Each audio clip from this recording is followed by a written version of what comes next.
¿Estudiar filosofía hace que las personas piensen mejor? Podría ser. Podríamos decir que la filosofía está en todos lados, pero no soy yo la que va a hablar absolutamente de esto, porque voy a hablar con Raúl Domínguez, que es profesor de filosofía. Raúl, buenas tardes. Hola, buenas tardes, ¿qué tal? Saludos a todos los que están ahí y a la audiencia. Pero muchas gracias. Disfrutando de un día espectacular también. Hermoso, no podemos negar que es un regalo, así terminando sí, agosto con 27 grados acá en Bahía, es maravilloso, está precioso.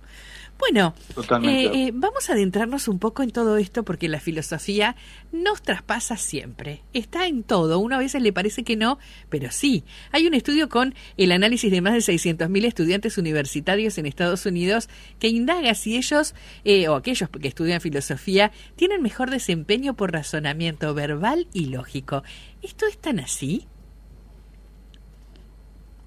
Así de la filosofía tiene que ver un poco como lo que vos decías con pensar, ¿no? Con empezar a pensar y buscar las argumentaciones, los fundamentos, ¿no? Y entonces en ese sentido la filosofía nos moviliza a depurar un poco más la forma de razonar, las palabras que se utilizan, la profundidad que uno busca en lo que quiere obtener, y sí, entonces claro.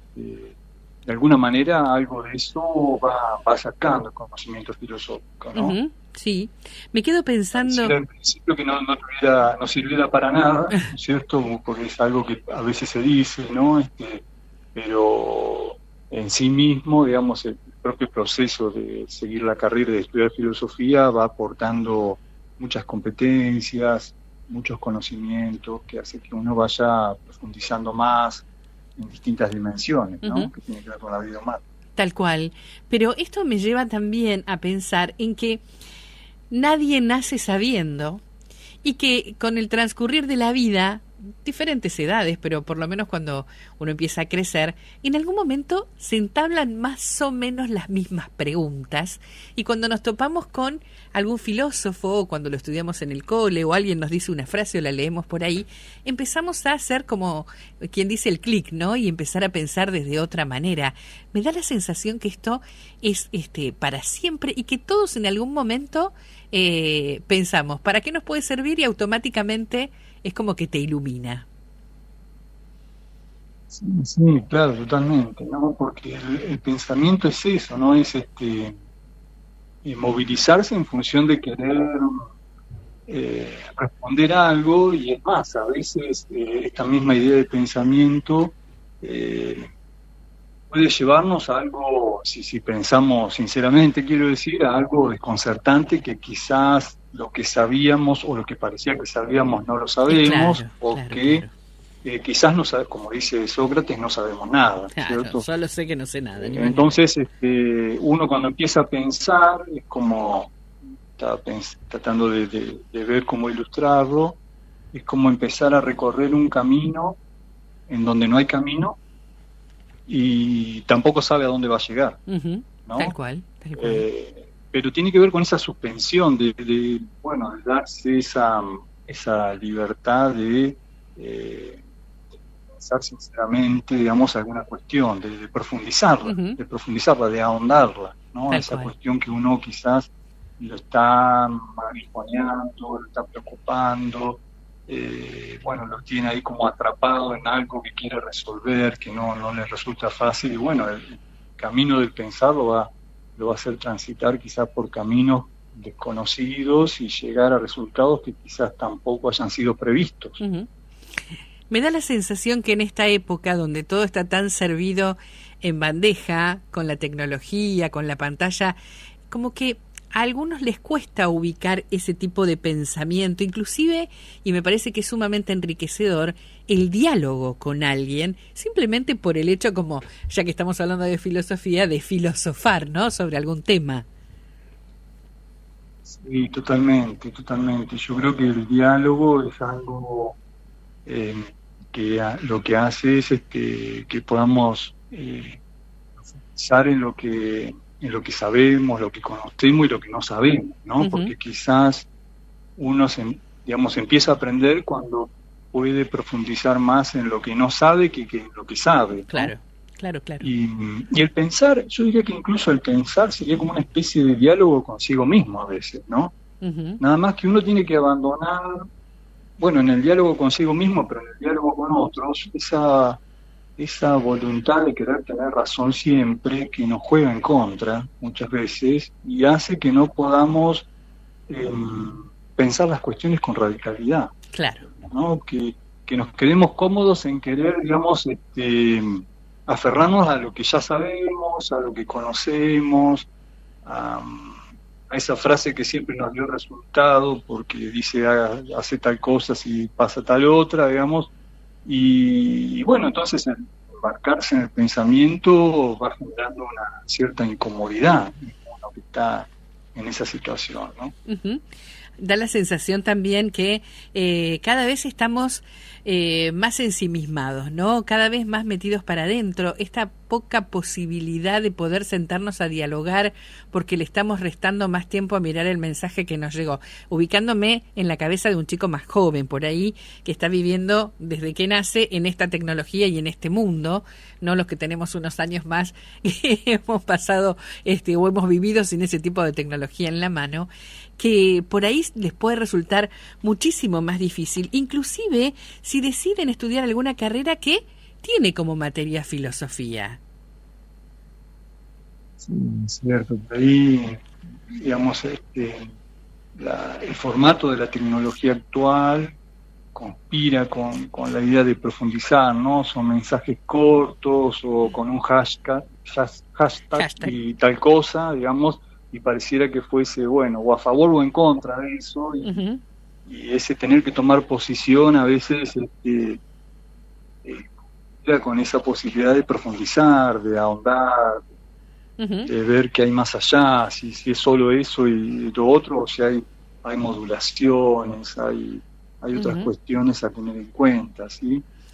Sí, quizás ese formato de la tecnología actual conspira bastante, ¿no? Con ese, porque el pensar también tiene que llevar un poco de tiempo, ¿no? No es algo que a veces el producto del pensar salga inmediatamente, digamos, claro, ¿no? claro. A veces puede, en la medida en que uno le dé vueltas al asunto, lo digamos, lo tenga atrapado ese asunto y le dé vuelta, quizás ese dar vueltas sobre ese asunto haga que uno vaya profundizando porque va evaluando distintas posiciones, posibilidades, respuestas, se va como uno consigo mismo o con el otro que está hablando también, digamos, ¿no? Se va refutando, va viendo que es más profundo, que quizás tendría que tener en cuenta otras cuestiones, otras cosas, y eso lleva mucho tiempo, no es algo que sea inmediato, digamos, ¿no?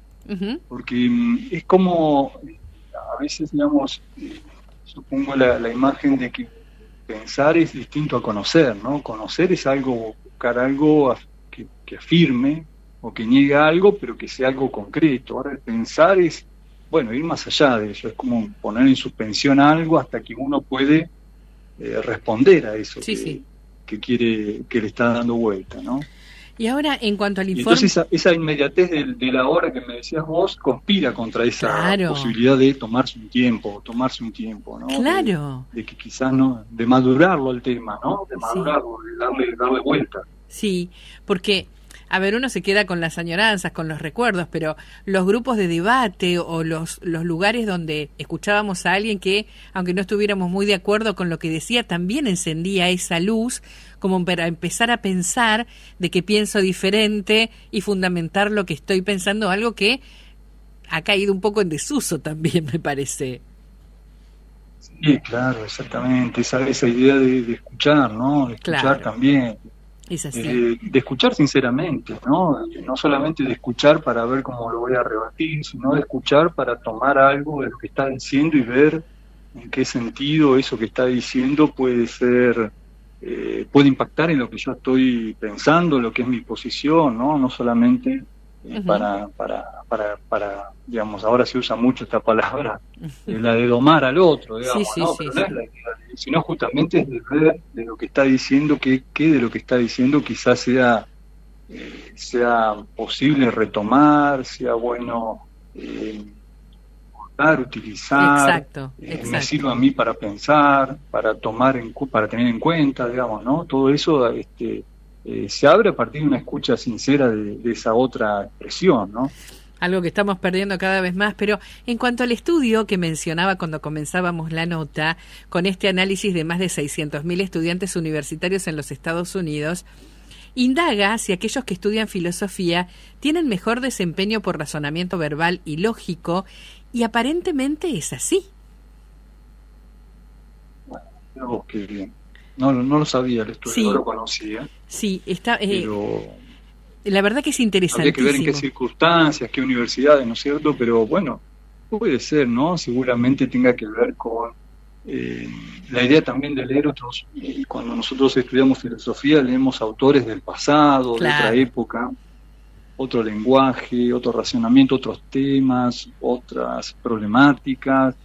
Y es interesante porque a uno como que amplía el horizonte sobre el cual está pensando, ¿no? Porque a veces hay el presente nos termina devorando totalmente con la coyuntura, y leer un texto, no sé, de Platón, por ejemplo, y ver qué es ese siglo en el que estaba Platón, digamos, lo que describía, los personajes con los que se encuentra, etcétera, lo hace a uno, bueno, tener que imaginar ese pasado, entrar en diálogo con ese pasado, aprender otro vocabulario, otras palabras, otro idioma, digamos, ¿no? Entonces eso también va como enriqueciendo los conceptos, las categorías, las palabras que uno va utilizando. Estoy ensayando una explicación posible, pero no sé si sería esa, ¿no? Me parece que sí, porque coincido en lo que estás diciendo en este momento, porque además es tan rico, al margen del vocabulario que utilizaban, que tal cual como que nos instala en otro momento, son muy actuales. Es algo que nos ha regido siempre, que lo va a seguir haciendo, y cuando por ahí leemos alguno de estos grandes filósofos y pensadores, lo que nos sorprende también, porque decimos, bueno, son las mismas dudas en algún punto, o esas mismas frases que estamos utilizando hoy en día. Sí, a veces habría que reactualizarla con alguna otra vuelta, o ver de qué forma se puede reformular, o de qué manera se puede decir, digamos, o qué otra cuestión agregaríamos, o qué nuevas preguntas quizás despertarían hoy esa pregunta inicial del pasado, pero como comentabas vos recién, es en diálogo con ese pasado, tal ¿no? cual, Nos vamos enriqueciendo con lo que se ha ido diciendo en el pasado. Tal cual. Bueno, si hablamos de filósofos, y que los hay en todas las épocas, maravillosos, voy a preguntarte algo que no sé si debería, pero yo me lo he preguntado también. ¿Cuál es tu filósofo favorito? Hay varios, ¿cierto? Sí, claro. Cuando empecé la carrera, el que más me atrapó, me gustó, era Platón. Claro. Por la forma de escribir, porque, bueno, están pensados como en diálogos, esos textos de Platón, en donde, bueno, el principal actor de esos diálogos es Sócrates, ¿no?, en los textos de Platón, pero también con preguntas, y tiene muchos mitos, y esos mitos son ilustran muy bien lo que él quiere expresar, lo que él quiere decir. Así que a mí al principio el que más me había gustado y me había atrapado cuando empecé a estudiar filosofía era Platón. Después fui cambiando con distintos filósofos, como que uno va tomando otros autores, pero también me ha gustado mucho Nietzsche, me ha gustado mucho algún filósofo contemporáneo como Sartre. Claro, ¿sí? Después filósofos argentinos, latinoamericanos como Dussel, como Inkelhammer, también son como maestros que uno tiene, digamos, y que siempre vuelve, ¿no? De alguna manera u otra vuelve a ellos. Qué maravilla. Bueno, sabemos que todo esto lo que hace es cultivar las capacidades y digamos, las disposiciones de todo lo que tenemos en este mundo, y que nos ubica también en qué lugar estamos, ¿no? Y hacia dónde vamos. Difícil de responder a veces, pero por lo menos plantea ciertas incertidumbres. Sí, pero la pregunta ya orienta. Si bien es difícil la respuesta, nos va orientando, nos abre un panorama, pero también da una cierta orientación. Si bien no es clara la orientación, nos dice es esto, pero nos pone en camino, digamos, Ujú. de buscarla, ¿no? Porque eso es lo importante, la búsqueda, ¿no es cierto? La Tal cual. búsqueda de eso que queremos llegar a obtener a partir de los pensamientos. Tal cual, tal cual. Bueno, Raúl, la verdad que un placer haber hablado con vos en esta tarde.